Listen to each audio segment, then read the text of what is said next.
Hello, everyone. We are back with yet another episode on FinTalk. And this time, as promised last time, we have come up with the F&O taxation and the calculation behind it. So CS Santosh Pai is here, and we are going to hear from him on this topic. Thank you, Raghunath. Hello, viewers. We are back on FinTalk on a new episode on F&O.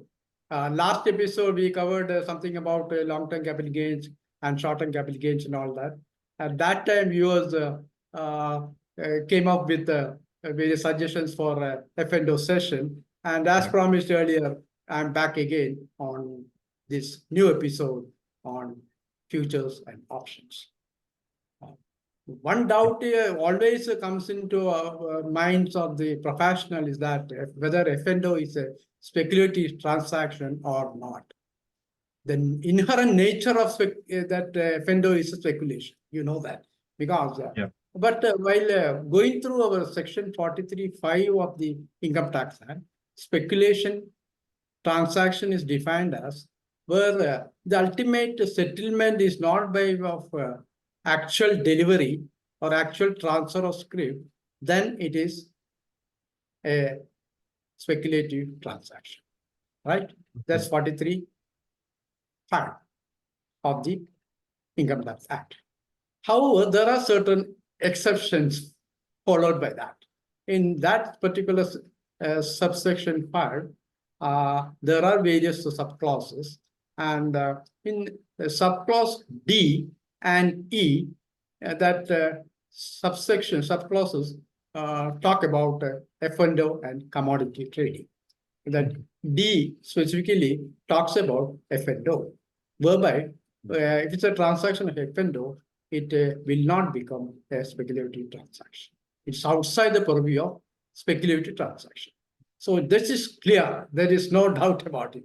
And similarly for commodity also, in the subclause E is a specific exclusion. So in the commodity transaction, in derivative transaction, commodity will not be a speculative transaction. So both these are not speculative transaction at all, because the derivative itself, you know that the derivative itself, it has an inherent limitation. It is an inherent limitation or inherent feature itself is that it is speculative mode, because the settlement almost in F&O, settlement is by way of not by way of actual delivery, except on certain companies' derivatives. You have to exercise your option before the expiry. If you do not exercise your option, that will be treated as you are exercising on expiry. You have to square off that before the expiry. If you square off, then there is no question of delivery. Whereas if you purchase the call option on company shares, then you have to square off before the expiry. Otherwise, you will have it treated as if you have exercised the option to buy that quantity of that lot of company shares, right? Similarly for the derivative, that put option, similarly for put option also, if you purchase put option, if you want to exercise, you can exercise. If you don't square off before the expiry, then you deem that you exercise that option. That means you have to give delivery for such a lot of shares. Okay, clear? Amazing point, CS Santosh Pai, because I think most of our viewers who might be doing option buying, need to know this, because it's a information that's very valuable. Because if you don't square off, then as we know that we have to take physical settlement, which is in lakhs, because the lot size is so huge. Although the premiums are lesser, but the physical settlement is something that it costs you a lot of amount. So it's important to square off your positions before expiry. Thanks for bringing that up. Then we talked about speculative transaction. What will be the reaction? What will be the ultimate outcome of a speculative transaction? Is there any loss to the assessee if he have certain speculative profits or losses, right? If he has the speculative losses, he cannot set off against any other income except speculative profit during the same year, right? But he can carry forward to future years, but only for 4 years and not for 8 years. Okay. Like other capital gains and all that, other business income and all that, the loss can be set, carry forward for next 8 years, right? Whereas speculative transaction losses can be set off during this year against any other speculative profits only, speculative income only, and not against any other business income or salary income or house property income or other capital gain, right? Okay. Then, of course, you can carry forward that loss for next 4 years only, not 8 years. That is the feature of a speculative transaction. Now you might ask me, then F&O, how will you show in your IT returns, right? Whether it's a business income. If it's not a speculative business, speculative transaction, speculative profits or loss, then whether it's a business transaction, it's a larger issue because this 43 and all that deals with the business head only. So we will have a doubt. We'll have to presume that if it is not speculative transaction, it's a business transaction. That is the next point we'll have to look into. So usually we show F&O profits and losses under business category, business loss, right? Business income or business loss. Business head will usually show this. But there are other views also on this, whether F&O can also be treated as a capital gain or capital gain profits or loss. Okay. Right? For that, we have various circulars, circular 6 of 2016. Before that, we had circular in 2007, and much before that, much prior to that, we had circular in 1987 or so. So in all these instruction and circulars, all after the judgments of Supreme Court, the Supreme Court very clearly stated earlier that concluded that it is the assessee who has to decide whether it is a business income or it's a capital gain. It's a treatment by the assessee itself. That is the moot point here, and the assessing officer cannot disturb that. It's an option of the discretion of the assessee whether to have his portfolio under capital asset, that is capital gain, or under stock in trade as business income, right? Okay. It's purely the discretion or option of the assessee and not the assessing officer. That's clear in these circulars. But this latest circular 2016, 6 of 2016 says that, or even earlier circulars also clearly says that an assessee can have both the portfolio, that is business portfolio, as well as capital gain, capital asset portfolio. You can have both, right? Yeah. In earlier 2006, 2007, I think, earlier scenario, there were no capital gain tax on long-term capital gain earlier. That was introduced later on, that was introduced at 10%, and now it is 12.5% from this budget day onwards, not before that. So, right? So, so earlier scenario, an assessee would always like to classify his income under long-term capital gain, if it is long-term, right? So that he could have claimed tax exemption, he not pay any tax on that. Whereas, suppose there is a loss, he will come back to business head and he'll claim that loss against the business income. That was possible. That was done earlier. To curb that, this circular says that once you follow this portfolio under that capital gain or capital asset, that's long term, you have to follow that. You cannot come back to business. That was under the earlier scenario where long-term capital gain, there was no tax on that at all. Now it's a scenario different, 10% and 12.5% is the right. Okay, so the consistency is the main one has to follow, an assessee has to follow. So if he classifies his income under one head, he has to consistently follow that. That's the only, even consistency also can be changed because every year you can have new look. Okay. That is the scenario nowadays going on. But as far as possible, consistency is fairly good because Yeah. once we follow that, it can be continued year after year. Yeah. Okay. Yeah. Okay. Tell Okay. me. Got Yeah. it. Yeah. Amazing. Then So, let's say if one is a salaried person and also has a business unit, let's say some restaurant or something. Okay, so I think he has to file the income from both. And can he, if let's say he has F&O positions and losses from them, if he claims that as business, he can offset the revenue and then claim the tax, right? yeah. Uh, Okay. this business loss cannot be set off against salary income. Yeah, that's That true. is Yeah. that is forbidden. That is not Okay. permitted Yeah. now. Earlier it was permitted. Oh, Right? is it? So Okay. business loss cannot be set off against uh, Okay. this salary income. Right? Yeah. In the case Right. of long-term capital gains, that can be, suppose long-term capital loss is there, that can be set off against short-term capital gain. Whereas short-term capital loss cannot be set off against long-term capital gain. Oh, I see.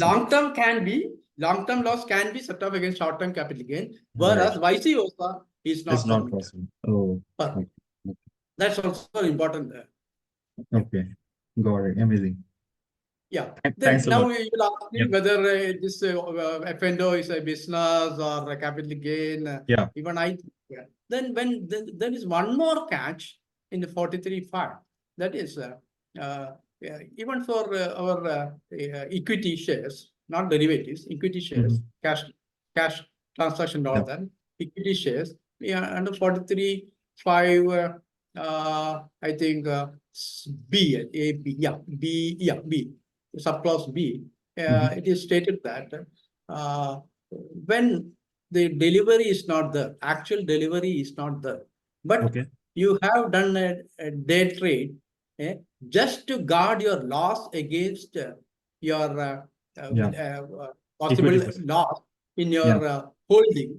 Mhm. In your the word used is in your holding, Okay. in your portfolios, in your holding, then such transaction is not a speculative transaction, Oh, right? is it? Only Okay. derivative, even your Okay. day trade, usually with day trade, we say that it's a Speculative. speculative, but it's not a speculative.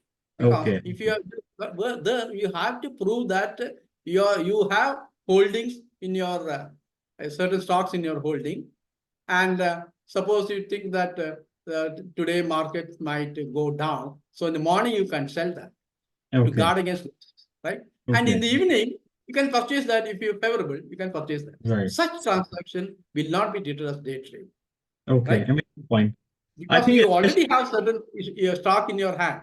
That yeah. stock you are selling. So first Right. in, first out. That will be treated as a capital gain, either long term or short term. And whatever you purchase, it's only purchase, right? Yeah. At the end of the day, you purchase something. That's only in your stock. Correct. That's Correct. clear.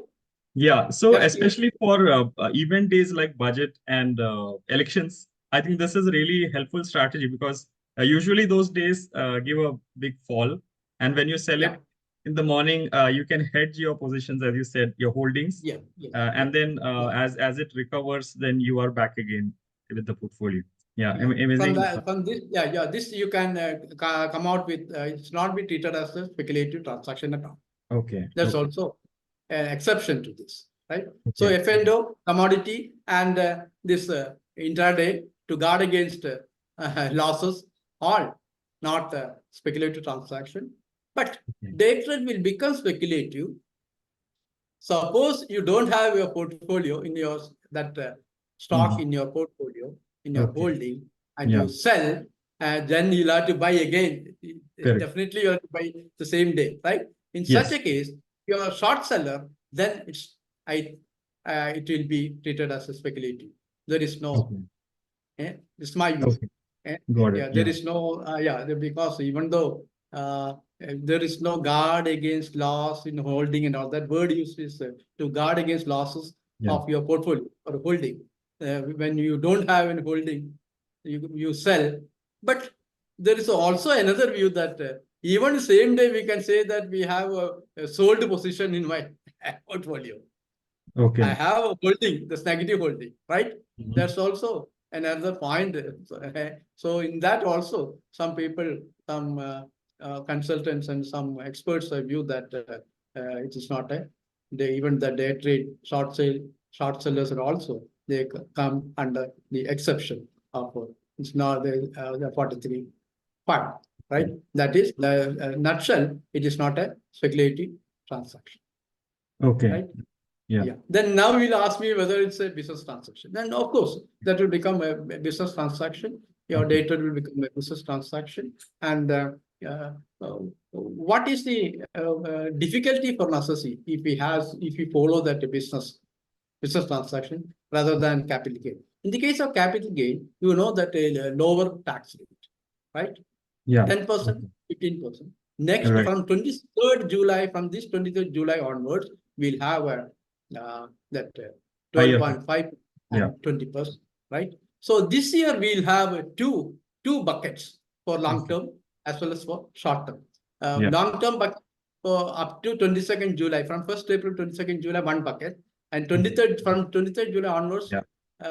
till next March, another bucket. In the first bucket, you will have to pay only 10%. Of course, Okay. you can take 1 lakh exemption there, Correct. right? Correct. The Yeah. second bucket rate is higher, 12.5, but exemption is 1.25 lakhs, Okay. right? But now you'll ask me whether we can take 1 lakh as well as 1.25 this year, that is 2.25 lakh this year. No, very big no. You Okay. have to restrict our overall exemption to 1.25 lakhs. Oh, Clear? The first yeah. scenario, if you have more than, suppose, let's say you have a capital gain, long-term capital gain of 1,50,000, Mhm. first bucket.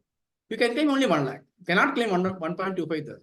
You Okay. can claim only 1 lakh, and the remaining 50,000 you have to pay 10%. Okay. Right? First bucket. The Yes. second bucket, suppose you have 2 lakhs profits long term. Let's Mhm. say, in that, since you have already consumed that 1 lakh, you can now Okay. consume 25,000, Oh, right? You can deduct the 25,000 and the okay. rest at 12.5%.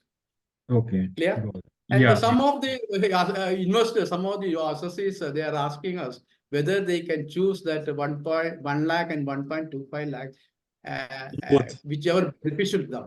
Oh, No, not. okay. Yeah. So it's a separate buckets. And for Yeah. short-term capital gain, you know that up to 22nd July, it is at 15%. After that, it is 20. 20%, Yeah. right? So this year, you'll have to, you have computation for this year, two computations. I mean, Right. two buckets Right. computation, right? For long-term as well as short-term. Clear? Yes. Yes. Thank you so much for explaining it so Yeah. clearly. It's very clear with the breakup that you mentioned. Yeah. Yes. Then Any other anything else? points? Yeah. No, I No, think you have covered. that's all for today, because I think I have already taken much of time. And Yes. thank you, Raghunath, for anchoring this show very nicely. Thank you, viewers, for your interest shown in this my FinTalk discussion episode every now and then. We have been having in the CA fraternity, we have been having various stats and various discussions, debates and discussions nowadays. And our professional colleagues are also watching by our this FinTalk, and Yeah. they are always asking me about who is the anchor, whether the anchor is my son. I told them that he's only my nephew. Right. Yeah. So thank you, viewers. At the end, Sure. as usual, we'll follow that disclaimer. Thank you. Thank Yes. you, Yes. Raghunath, for anchoring this show. Thank you. Thank you so much. Thank you so much. Yeah. Thanks for your time. Bye.